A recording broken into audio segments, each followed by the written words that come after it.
What if everything you believe to be true isn't? Not just abstract ideas, not just the theories you've debated in quiet corners of your mind, but the foundations, those invisible pillars beneath your identity, your morality, your purpose. This question doesn't just challenge thought, it threatens safety. Because humans don't just want truth, we crave certainty. And certainty, unlike truth, offers something far more addictive: the illusion of control. From the moment we're born, the world begins to narrate itself to us. Names, meanings, morals, all handed down like sacred relics.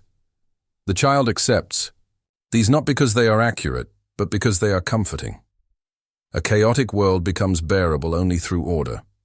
And order is maintained not by truth, but by belief. Ernest Becker called it the denial of death. Our need for stories, myths, and gods, he argued, comes not from reason but from terror. The terror of knowing we are temporary, the terror of chaos, is always lurking beyond the edge of structure. So we build walls, intellectual, spiritual, and cultural, to hold back the void. Certainty is the mortar. Carl Jung took this further. He believed that every individual contains a shadow, the repressed truth of the self. What we refuse to see in ourselves, we project onto the world. It's not that we lie consciously. It's that we protect ourselves subconsciously. Not just from pain, but from the collapse of everything we think we are. And then, there's the brain itself. Neuroscience shows how pattern recognition, once a survival mechanism, can become a trap. The brain filters out what contradicts expectation. We are wired not for truth, but for coherence. The unfamiliar is often dismissed, not because it's false, but because it's threatening. This isn't failure. It's design. Certainty provides comfort. Comfort feels like safety, and safety feels like the truth. But underneath it all lies a quiet instability, a gnawing sense that something doesn't quite fit. A glitch in the system, a whisper behind the curtain.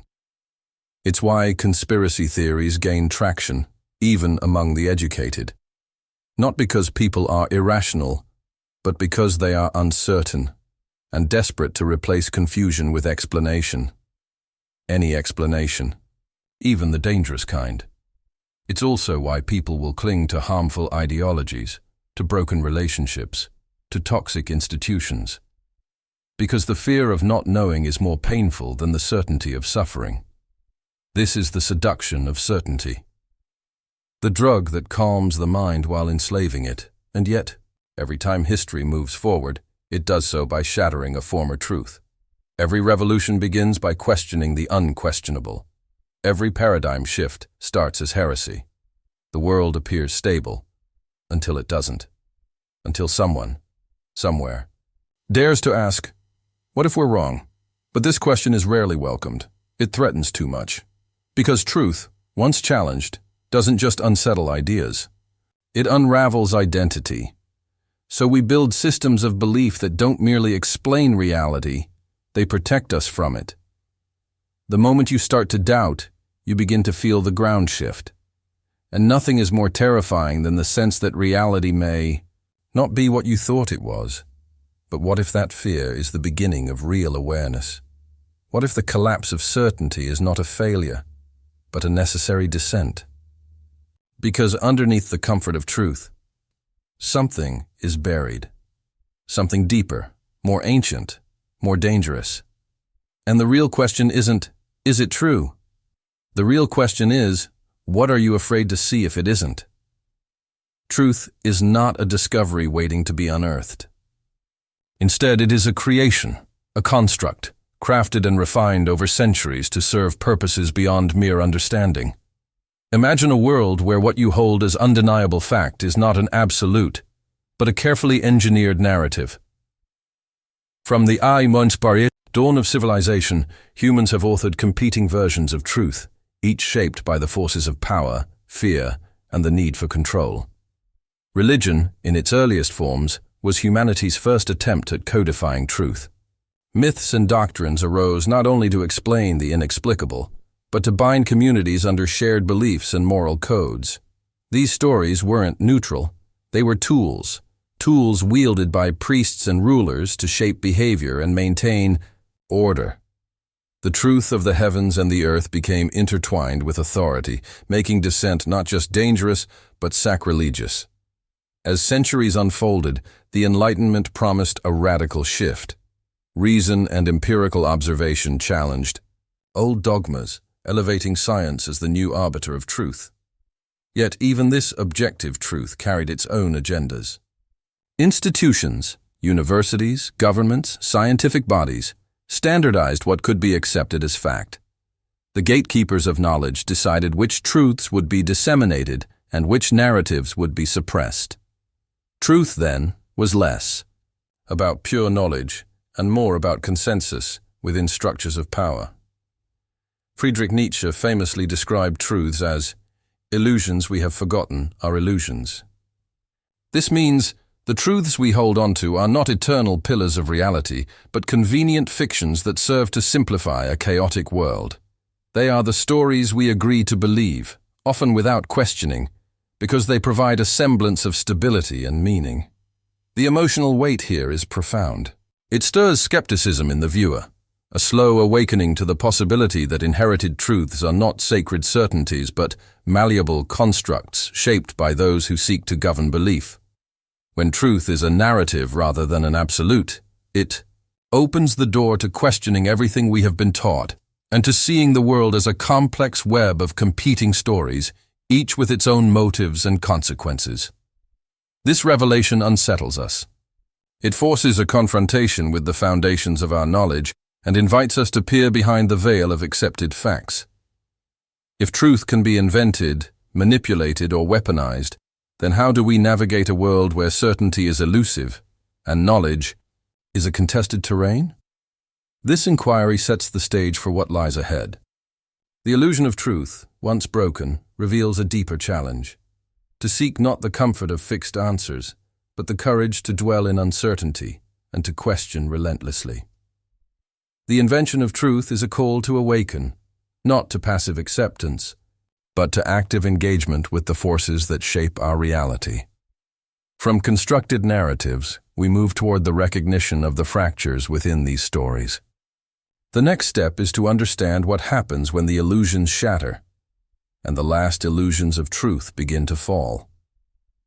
Truth, once revered as the beacon of liberation and enlightenment, transforms into something far more insidious, a weapon wielded to dominate and control. The idea that knowing the truth sets us free falters under the weight of history. Time and again, regimes, movements, and institutions have seized the power of truth not to illuminate, but to manipulate perception, bend reality, and manufacture consent. Consider the totalitarian states of the 20th century, where truth was no longer a neutral fact, but a decree from above. In Nazi Germany and Stalinist Russia, truth was rewritten daily, shaped by propaganda and enforced through terror. The official narrative was absolute. Dissent became heresy. Facts were less important than loyalty to the story the regime told, an unyielding fiction designed to control the minds and hearts of millions. Michel Foucault's groundbreaking insights into the relationship between power and knowledge reveal that truth is never separate from the forces that produce it. Power doesn't just suppress falsehood, it actively creates what counts as true. Those who hold the reins of knowledge dictate the boundaries of thought, policing what is seen, said, and believed. Truth is not discovered in some pristine vacuum. It is forged in the crucible of power. Edward Bernays, often called the father of modern propaganda, demonstrated how public opinion could be shaped by manipulating symbols, emotions, and repetition. His work unveiled the machinery behind consent, how language is crafted to seduce and steer, how constant messaging dulls critical thought, and how emotional appeals override reason. Truth becomes a carefully engineered spectacle, a narrative repeated until it feels undeniable. This dark transformation shows us that truth is no longer merely a personal pursuit, but a political tool. The narratives we accept are shaped by forces invested in maintaining control, whether political regimes, media empires, or the rising technocracies of the digital age. Social media algorithms curate realities tailored to reinforce beliefs and deepen divisions. The power to define truth has become the power to shape society itself. This realization breeds moral discomfort. It challenges us to question who benefits from the truths we consume and how those truths serve or subvert freedom. When truth is entangled with power, it demands vigilance, skepticism, and an awareness that the stories we trust may be instruments of control rather than pathways to clarity. As we confront this darker side of truth, the stakes become clear. To reclaim genuine understanding, we must first disentangle truth from the webs of power that manipulate it. Only then can we begin to navigate the complexities of reality with eyes wide open, aware of the forces shaping what we believe and why. Truth, as we understand it, often feels like a fixed destination, a beacon guiding us through chaos. Yet history reveals a far more unsettling pattern. The truths we clutch so tightly tend to be replaced, not refined. New certainties rise with the fervor of revolutionaries who promise liberation, only to become the architects of the very structures they once opposed. The counterculture movements that challenge the status quo inevitably become the new culture, absorbed into the systems they sought to dismantle. This cyclical dance of ideas is not merely happenstance, but echoes a deeper philosophical rhythm. Hegel's dialectics teach us that progress often unfolds through conflict, thesis, meeting, antithesis, giving birth to synthesis. Yet, synthesis is rarely a final truth. Instead, it becomes the new thesis, setting the stage for another cycle of opposition and absorption. Truth, in this sense, is less a steady flame and more a revolving door of illusions, constantly spinning yet rarely delivering lasting clarity. George Orwell's chilling insights in 1984 further illustrate this relentless cycle. The parties. Slogans: war is peace, freedom is slavery, ignorance is strength, capture the paradox of control through contradiction.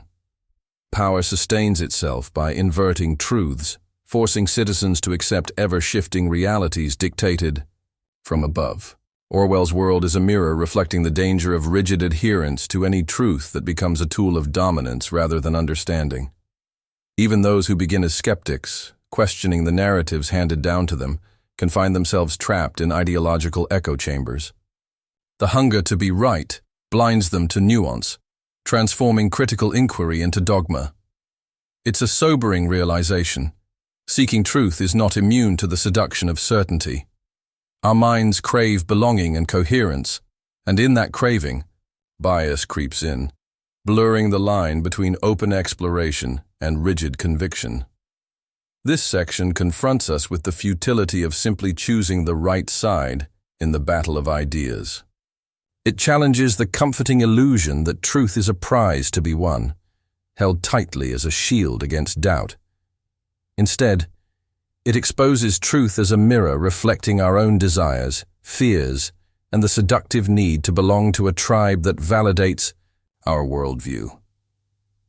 As we face this revolving door of illusions, the question becomes not which truth to follow, but how to remain vigilant, aware of the patterns that ensnare us, wary of the comfort found in certainty.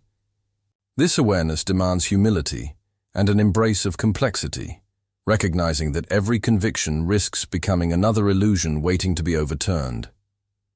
In this unsettling realization lies the path forward, not in grasping for unshakable truth, but in cultivating the courage to question continuously, to resist the allure of certainty, and to hold space for doubt as a necessary companion on the journey toward deeper understanding. At the core of our search for truth lies a deeper, darker terrain, one not outside in the world but within ourselves. Here, in the shadows of consciousness, the ego weaves its most intricate web.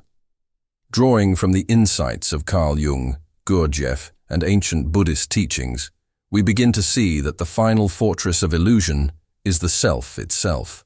the carefully constructed narrative that shields us from the chaos, pain, and ultimate reality of death. The ego is a storyteller. It spins tales of identity and purpose, creating a seamless image of who we believe ourselves to be. These stories provide a fragile sense of control, a way to hold chaos at bay. Yet beneath this facade, they are nothing more than a form of internal propaganda, an endless campaign to convince ourselves that our version of reality is not only true, but necessary for survival. Jung described this process as the shadow, the parts of ourselves we refuse to acknowledge because they threaten the comforting narrative we cling to. Gurdjieff, the mystic and teacher, spoke of false personality, the mask we wear to navigate the world while hiding from the profound emptiness inside. Buddhism, with its radical insistence on impermanence and no self, reveals that the self is a mirage, an ever-shifting illusion born of desire and fear. What if the most dangerous lie is the one we tell ourselves?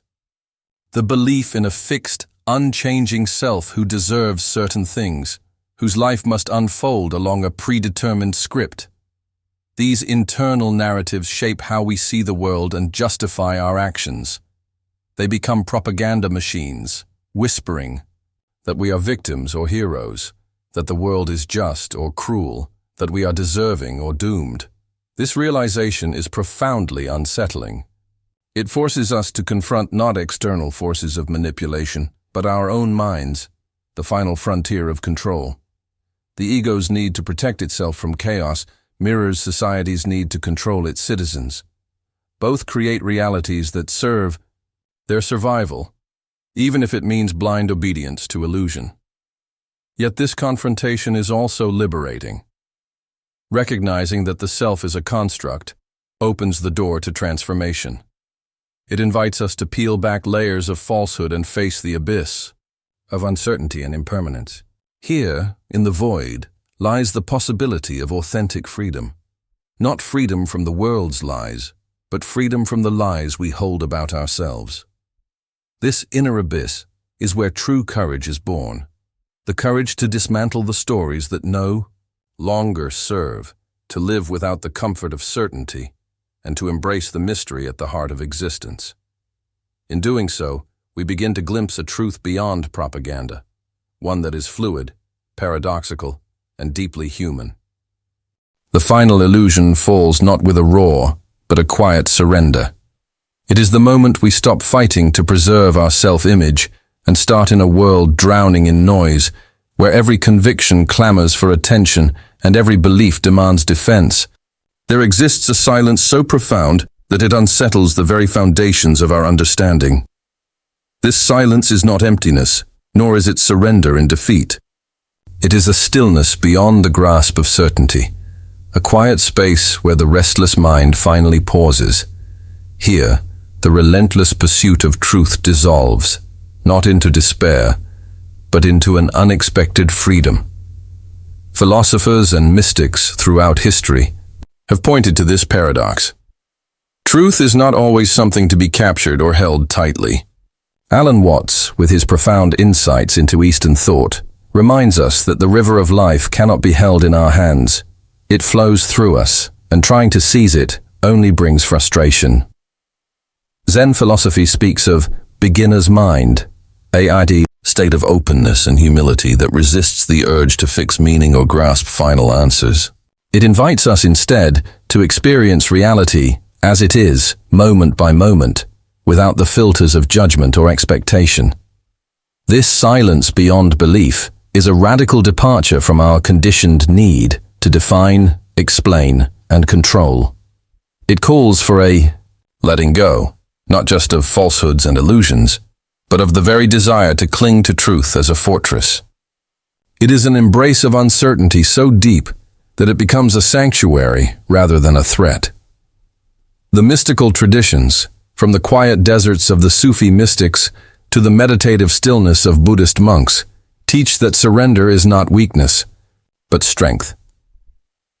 To relinquish certainty is to open oneself to the vastness of being, to the mystery that lies beneath all concepts.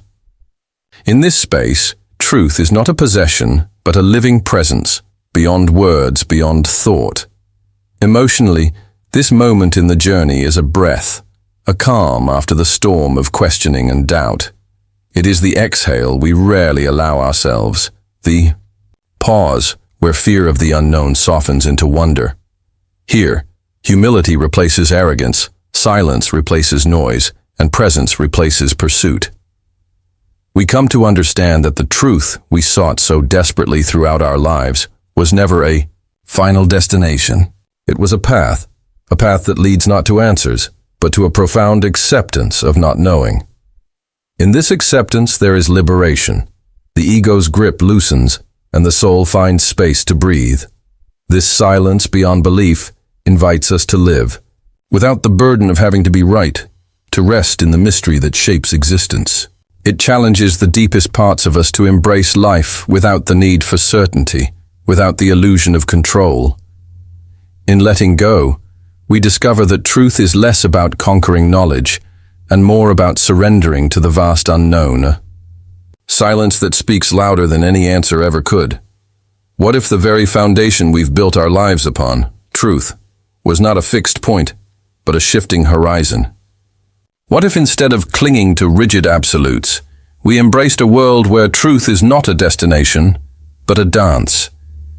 This is not a surrender to nihilism or chaos, but an invitation to live fully within uncertainty, complexity, and paradox.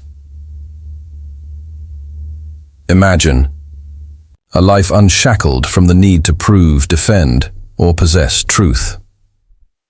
Viktor Frankl, who found profound meaning in the darkest of human suffering, reminds us that meaning itself is not handed down from some universal truth. It is created, moment by moment, through our choices, attitudes, and resilience. In a world where certainty dissolves, meaning becomes a personal quest, a subjective beacon that guides us through ambiguity, rather than a universal law that confines us. Søren Kierkegaard, the father of existentialism, emphasized the importance of subjective truth, the deeply personal convictions and passions that define an individual's authentic existence. He taught that truth is not something objective and immutable, but something lived and felt. To live without absolute truth is to live with a fierce responsibility to create and own your own beliefs, to wrestle with doubt and faith alike, and to find your own path amidst the chaos. Albert Camus confronted the absurdity of existence, the clash between our desire for meaning and the indifferent universe. Yet he did not advocate despair. Instead, Camus found a rebellious joy in the very act of living without ultimate answers. Life without absolute truth is raw and real, illuminated by the sheer act of conscious existence itself. It is in this embrace of the absurd that we find freedom, free from illusions, yet fully engaged in the unpredictable dance of life. Living without truth does not mean living without values, purpose, or integrity. Rather, it means cultivating a humility that accepts complexity and paradox. It means navigating a world where contradictions coexist and certainty is replaced by curiosity. In this space, meaning becomes a dynamic creation rather than a static possession. This is a hopeful, grounded awakening. The falling away of ultimate truth is not a loss, it is an opening. It clears away the dusty relics of dogma and invites us into a life that is vibrant, uncertain, and deeply alive. Here we stop chasing the illusion of final answers and begin to dance with the mystery itself. The dissolution of rigid truth calls us to face the discomfort of ambiguity, but in that discomfort lies the seed of transformation. It urges us to become creators of meaning, architects of our own inner worlds, and companions on a shared journey through the unknown. In choosing to live without truth as a fixed destination, we embrace the raw beauty of existence, unpredictable, complex, and endlessly unfolding. It is here, in this fluid dance, that life finally becomes real.